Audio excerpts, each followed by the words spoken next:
Nearly 9,000 women under the age of 45 suffer from a heart attack each and every year. Every year, with heart disease being the #1 killer of women of all ages, we brought in an expert in heart disease and women, Dr. Rachel Sosland of Centerpoint Medical Center and Menorah Medical Center.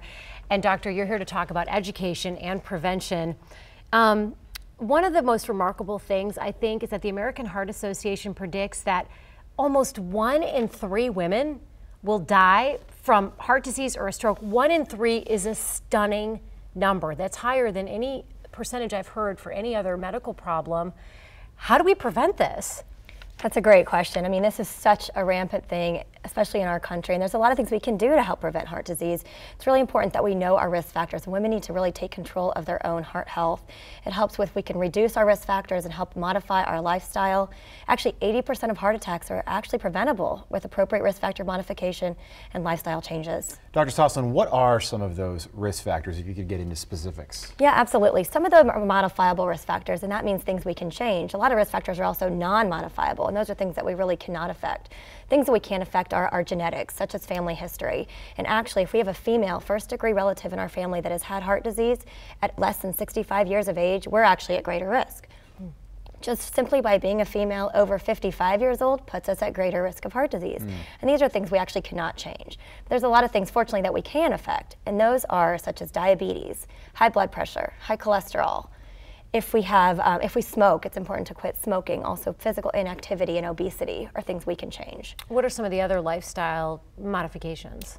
So some things we can do to kind of change this is if you smoke, stop smoking. Smoking in itself increases your risk of heart disease because it creates inflammation in blood vessels.